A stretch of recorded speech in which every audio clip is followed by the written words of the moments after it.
يسعد لي هالصباح استاذ ايلي. عليه صباح ابراهيم. كيفك؟ طمني عنك. الحمد لله يا حبيبي. دايما الحمد لله. هلا انت لقبك ضاحك الليل وعم نحكي معك بالنهار. تسلم لي يا رب، تسلم لي. انا ضاحك الليل والنهار. ايوه، هيدا الحكي المظبوط، ضاحك الليل والنهار، والعالم كلها بتحبك، انت بتعرف محبتك بقلوب الناس. كتر خير الله لك هذه ايام صعبه. نعم. دخلت البسمه بقلوب اللبنانيه. صح صح. انا 45 سنه بهالمجال من الفن اللي هو اصعب الفنون. 100%. اي والله، اي والله، وما كان في غيرك، يعني انت الاول بهالبلد. ابدا، لا كان في قبلي ولا في بعدي ولا في بعدك. صح صح. هلا بيطلع بمروا هيك شقلك. ولا طيب في بعدي. ما في حدا، ما في انا حدا. انا اللي اخترعت هالنوع من الكوميديا. صحيح. لاي ستاند اب كوميدي اطلع قبل الفنان واعمل يعني اعمل الشو تبعي. مزبوط. والحمد لله رب العالمين. الحمد لله. وبعدين انا بتحدى حدا يقول انا في كلمة حطتها كلمة وسخة بنكتة. صحيح، ولا كنا أنا نحكي عمره فيك. مرة بنكتة وما اقول كلمة وسخة. مزبوط مزبوط، ما في، لا ما في يعني كلام هلا إباحي. بتطلع، هلا بتسمع مثلا هول الكوميديين اللي عم بيطلعوا اخو هيك وابن مظبوط. الشين ومدري شو. صح. انا ما بحياتي قلت هالكلام هذا. لا ابدا، على مدار يمكن 40 سنة او اكثر اذا ماني غلطان. 45 سنة. 45 سنة، 45 سنة، ما شاء الله تضلك بهمتك. الحمد لله. طيب فينا نعرف يعني انا والجمهور كيف حتى بلشت بهالدومين؟ انت انا بعرف دراستك غير هالمجال كلياته. صح، انا بلشت مسرح. نعم. كنت اشتغل مسرح. آم، واول مرة بطلع يعني وقت بلشت مسرح نعم. كنت اشتغل انا وابن سنسو ووسيم تبارة. اوه كنت قلد رجال السياسة، كان مسرحنا انتقادي سياسة. مزبوط مزبوط. ايه، من بعدها اشتغلت انا وكريم ابو شعرة. وكان يومتها موجود عم يحضر المسرحية ملحم بركات الله يرحمه. الله يرحمه، الله يرحمهم كلياتهم. ايه والله. وهالعظيم من بعده كمان ما اجى حدا. اعوذ بالله، ملحم بركات ابو ماجد الموسيقار. كمان سيمون اسمر كمان الله اللي كان يرحمه. يعمل هالبرامج الفنية الكوميك المهضومة. يعني صحيح. تصور هلا ما عندنا برنامج هيك مهضوم بتسلي العالم. لا لا لا والله، للاسف للاسف. وهو اللي عمل بلش ب اللي عمل هالفنانين كلها. نعم. عندنا اهم كم من الفنانين المطربين صحيح. والمغنيين بلبنان هو اللي عملهم. هو اللي اكتشفهم. مزبوط، باستديو الفن. هو اللي اكتشفهم. ونحن بلبنان 4 مليون شخص، عندنا اهم فنانين بالوطن العربي. والله. كمطربين ومغنيين. هو سيمون اسمر كلهم اللي اكتشفهم. الله يرحمه، الله يرحمه، جاب هالنجوم العباقرة على الشاشة. صح. طيب استاذ ايلي، كلهم طلعوا من وراه. مزبوط. هو لو لا استاذ سيمون اسمر ما كنا شفنا هالنجوم هالعباقرة هيدول. صح. مثل رغب عليني وغيرهم. اللي عمل نادي الفنون وعمل استديو الفن. البرامج هذه. نعم. هو اللي عمل يجيب الفنانين ويطلعهم. كان اسمه اول برنامج والله نسيت اللي عمله. بعدين عمل نهر الفنون. قبله كان عامل استديو الفن ولا في قبل؟ نعم. استديو الفن ولا قبل عم تحكي؟ لا، استوديو الفن. هو بلش باستوديو الفن. صح، بالسبعينات بذكر على ما اذكر. صح صح. وكيف قلبت انت من المسرح الشانسونييه للشو اللي بتعمله مع ابو ماجد؟ كنت اكثر شيء تطلع مع ابو ماجد الله يرحمه. انا كنت اطلع مع كل الفنانين. انا كنت اشتغلت سنين انا بمربع الليالي. يعني تصور انا شاغل انا وعذار حبيب الله يرحمه بمربع الليالي. نعم. اول شيء من عملتين كان مربع الليالي. صحيح. كان في عذار حبيب بهذيك الايام، وكان في ابو وديع جورج وصوف وراغب اول ما طلعوا. بعدين اشتغلت بالكارت بلانش كمان مع كل الفنانين. يعني اشتغل شهر مثلا مع ابو وديع، اشتغل شهر مع راغب، اشتغل شهر مع كاظم الطاهر. ما شاء الله. طيب هلا ليش صار لنا فترة ما عم نشوفك؟ ليش بعيد صار لك فترة؟ يا خيي ما قال لي اي برنامج بدك اياني اطلع فيه؟ ما في برامج فنية او برامج كوميك. صحيح صحيح. ايه بس انت كان لك نكهة خاصة، لك نكهة خاصة خاصة لما بلشت بالاغاني المونولوج. انا الوحيد اللي عامل 5 ألبومات اغاني مونولوج، بس واسفاه ما حدا عم بحطهم لان بده المصاري تيحطوا هالاغاني، وهي كلها اغاني هادفه. صح. وكلها اغاني يعني بتحكي عن الوضع العايش فيه اللبناني بطريقه كوميك. بطريقة كوميك مثل طازة يا سمك طازة يا سمك، يا والكلب مفرفر بالشبك نيال بهالايام اللي عم ياكل سمك. اي والله نيال. اللقص بيغني لك، اللقص بيغني لك، الجربيد مقابلك، البزري بينادي لك بالعيش المشترك. اي والله. البزري يعني لانه ارخص شيء. ارجيلة عجمية. انا وقت عملت الارجيلة عملت ارجيلة عجمية، ارجيلة يا ولد شباب وختيارية موضة بكل البلد. يا زمن الاراجيل شو نفسك طويل، ودخنة الاراجيل عبقت كل البلد، ونارة نارة نارة يا ولد. الله. عملت معسل على كافيار باول ختيار. معسل على شمام، معسل على شمام ما بيخليك تنام. الله. معسل على تين لعيون الحلوين، معسل بالميتو انا دقته وما نسيته، ومعسل على ملفوف تتخفف مصروف. كان بهديك الايام وقت اللي عملت انا الارجيله كان في معسل على تفاح بس. صح. ليك عملت معسل على كافيار باول ختياره. يعني شوف من اي ايام عندي هالاغاني المونولوج اللي عملها صدقني كثير حلوه بالعالم. انا ما بيعرفوا الا السريلانكيه لان قدرت عملت لها فيديو كليب.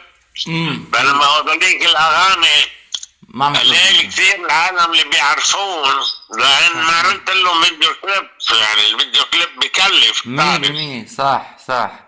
طيب ليش ما بتعملون هلا مثل كفر؟ ليش ما بتعملون مثل كفر هلا؟ كفر شو يعني؟ يعني صورة وبيمرق الكلام مع انت وعم تغني، هذا دارجة.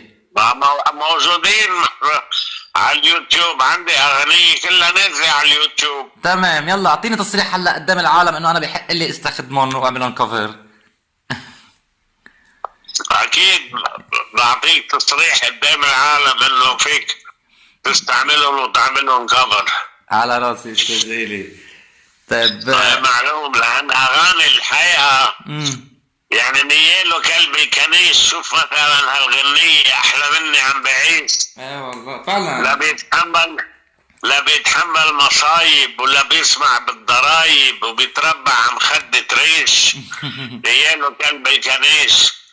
الليلية قبل ما ينام بيتمشى عند اللحام. ما بيتعشى الا لحم ني ومش مشوي على الفحم، وانا باكل مناقيش. ونياله كلب الكنيش. نياله كلب الكنيش. يعني كل هاي الاغاني اغاني معنى لا معنى ولا معنى، لا معنى فيها رسائل، وإلى معنى ومهضومة فيها نكتة. يعني انا هون بدي اوجه تحيه للشاعر اللي كتب لي اغلبيه اغانيه، نعم. سمير نقله. ايه موجود الشاعر ونحن تحية. الكبير الحقيقه اللي كتب لي اهم اغاني المونولوج اللي مغنيهم انا، وهن من اصعب الاغاني، يعني ان تكون غنية هادفة وفيها نكتة. صحيح صحيح صحيح. حتى في كمان ليلة عرسه طور درسه. برافو عليك. هيدي اول البوم عملته، ليلة عرسه طور درسه والعرس شو زعلانة صدفة حكته. هذا اول البوم. انا عامل 5 البومات ابراهيم.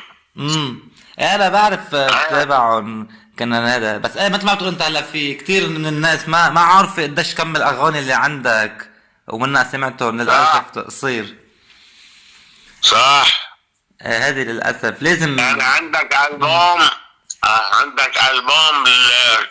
اخر البوم عامله في 8 اغاني 9 اغاني ما حدا سمع فيه ولا غنية. عامل غنية لبوليس السير، ومسمي الالبوم بوليس السير، بقول فيه بوليس السير يا عيوني شو هالوظيفة الملعونة، ان وقف السير ومشيته كيف مشيته بتسبوني. هيدا في 9 اغاني والله ما حدا عم ياخذوا من شركات الانتاج ببلاش، ما عم ياخذوه بينزلوه للاسف للاسف. لان بتعرف عنا ما في حقوق. لا. واذا نزل الالبوم بينسحبوه، بصير يبيعوه على الطرقات ب10 50,000 و100,000 ليرة. صح صح. بيصير على البسطات، بيصير على البسطات.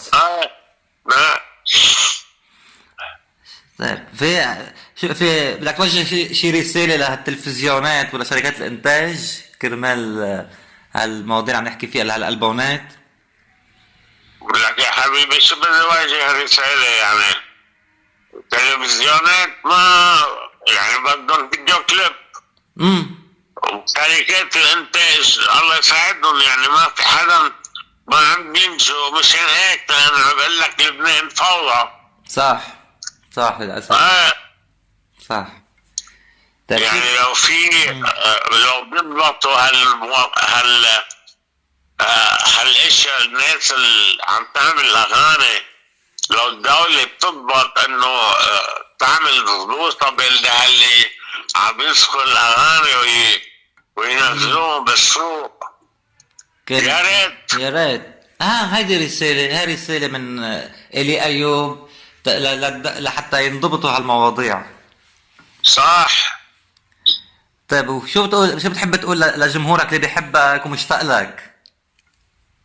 بقول له انا بحبكم كرفلة الدنيا، وان شاء الله يا رب تضل البسمة بقلوبهم يا رب، وان شاء الله بهالعهد الجديد لبنان طول عمره منارة الشرق. صحيح.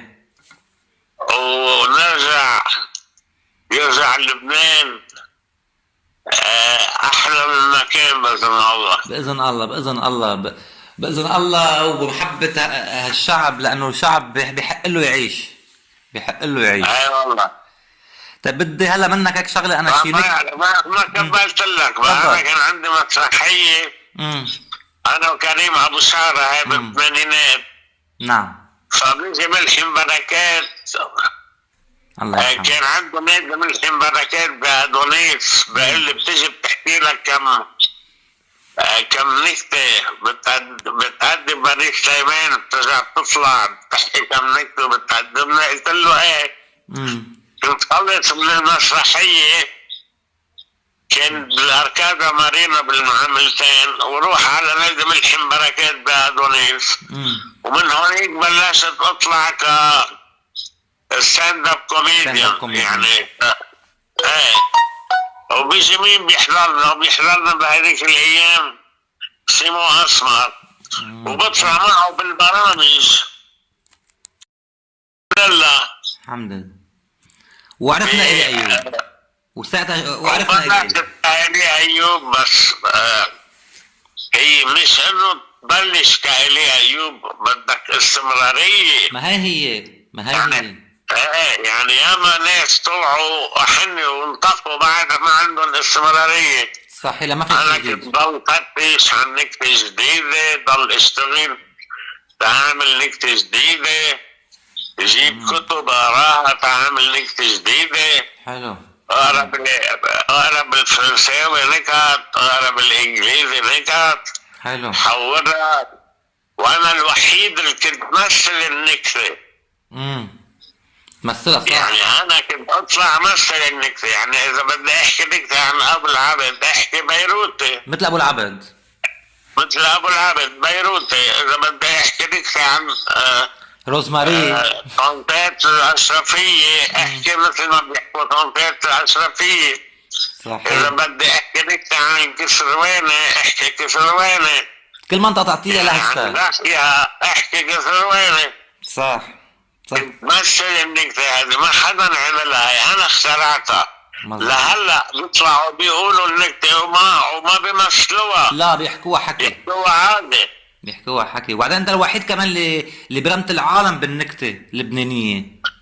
صح، رحت امريكا، رحت انا كندا، الوحيد اللي برمت العالم بالنكتة اللبنانية. انت كنت سفير لبنان للنكتة. الحمد لله الحمد لله. نعم الحمد لله، ان شاء الله نضلك بهمتك وبنشاطك. طب ما في شي نكتة هيك جديدة؟ جديدة. عامل وحدة عن طنطات الأشرفية، تلفنت له للحكيم. ايه. عدت الدكتور ابن اختي عمره 3 سنين، كان عم يرضع من بز الكلبة، بصير له شيء؟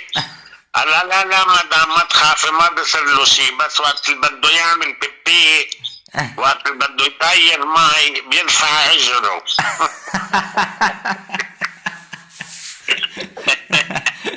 جديدة هيدي. مثل الكلب يعني. جديدة هيدي جديدة. ما هون شفت وين هل واحدة اللي الاحترافية. فات على الفرماسية، شفتها صاحبتها للفرماسيانية لقيتها زعلانة، قالت لها شو بك؟ قالت لها فات شاب لعندي قال لي بدي كوندوم اكس اكس اكس اكس اكس ال اكس اكس اكس اكس اكس اكس ال. قمت اتجوزت وطلع بطاقتي.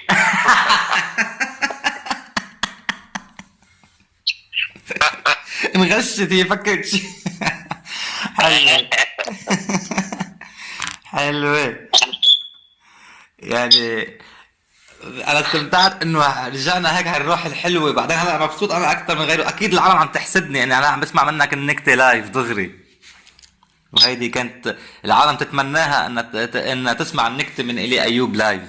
حبيبي يا برومة، انا مثلا عامل نكت، تسلم. تعرف كيف بضرب النكتة حتى ما تطلع النكتة وسطها. نعم. مثلا عم فتني عندها 3 بنات، بعد تليفون ردت بنتها اجاني، قالت لها مين يا ممي اجاني؟ قالت لها يا ممي هيدا ادوار بدنا نروح مشوار. سكرت، بعد شوي دعت التليفون ردت بنتها الثانية فلومينا، قالت لها مين يا ممي يا فلومينا؟ قالت لها يا ممي هيدا مرقص بدنا نروح نرقص. ايوه. سكرت، بعد شوي دعت التليفون ردت بنتها الثالثة جرازييلا، قالت لها مين يا ممي يا جرازييلا؟ قالت لها يا ممي هيدا انطرانيك. قالت لها نبري هيدا بالبيت انا بروح عنك. شفت هون شو عملت انا يا ابراهيم؟ لعبت على الكلام، لعبت على الكلام. بس لا مش لعبت على الكلام، قلت مرقص بدنا نرقص. هذيك ما كملتها. ادوار بدنا نروح مشوار. صحيح. انطرانيك ما قلت بدنا نروح، ما قلت شيء. لا لكن قلبتها دغري اما ابسط الحديث نبري عيدي بالبيت انا بروح عنك. خلص يعني وصلت هي الفكره، كلياتنا فهمنا شو المقصود، بس من دون ما تقول. عليك وصلت الفكره، بس ما قلت الكلمه الوسخى. صح، ما الفصطة. صحيح. هيدي هون الاحترافيه، وهذا اللي خلاك على مدار 45 سنه العالم بتحبك وبتعشقك وبتضلها بتتابع لك اعمالك يلا القديمة حبيبي الجديدة. انت. تسلم لي يا استاذ الي، والله العظيم انا محظوظ واستمتعت كتير اني عم بحكي مع ضاحك الليل، اللي كان حلم لكل مواطن لبناني انه يحضر له شو. الله يخليك يا ابراهيم، هذه من محبتك ومحبة. انا بكبر بمحبة تسلم لي. اللبنانية لإلي، كتر خير الله، هذه نعمة كبيرة من رب العالمين. صح. بكفي وقت اللي بكون بالشارع العالم وقت اللي بيشوفوني بصيروا يضحكوا، هذه لحالها نعمة. هذه اكبر نعمة لإلي. مزبوط مزبوط، ونحن شايفين حالنا فيك وبنرفع راسنا فيك انه عنا شخص اسمه الي ايوب بلبنان. كتر خير الله، الحمد لله. وانا بدي اتشكرك كتير لانك فتحت لي هالفرصة انه نعمل معك هالحوار المهضوم واللذيذ. ولو يا ابراهيم انت كمان، انا بدي اوجه لك تحية تسلم لي. اللي عم بتسمع صوت هالفنان اللبناني عندك حبيبي. بإذاعتك، هذا وجودنا. والله يعطيك الصحة والعافية وتضل محلي. تسلم لي يا رب، بوجود امثالك، بوجودك، بوجود اللي مثلك المحبين، اكيد ان شاء الله بنحلي وبنكبر. الله يخليك الله يخليك. انا بتشكرك كتير استاذ الي وانا بتشكرك يا ابراهيم ويعطيك الف عافية. الله يعافيك يا رب، الله يعافيك، وميرسي لك على هاللقاء، على هالحوار الحلو، واخدنا من وقتك. حوار مهضوم وصغير وحلو كثير، لان انت كمان فنان بتعرف تطرح الاسئلة. تسلم لي يا رب، تسلم لي، نحن تلاميذكم وربينا على فنكم. الله يخليك الله يخليك يا ابراهيم. يلا. بشكر محبتك وسلم لي كثير على اهل طرابلس وصالح حبايب قلبي. وصل سلامك، اهل طرابلس كلهم بيسلموا عليك وبيحبوك، واكيد وانا بحبهم من قلبي. تسلم لي. يلا بدنا نشوفك قريبا بطرابلس، ما زال هيك. يلا ان شاء الله يا رب. ان شاء الله ان شاء الله. بنبقى حبيبي نحكي أنت. هالموضوع. على راسي يا استاذ الي، ميرسي لك اوكي، انا بشكر محبتك وبشكر هاللقاء الحلو معك. حبيبي، وانا بشكرك لانك اتحت لي هالفرصه.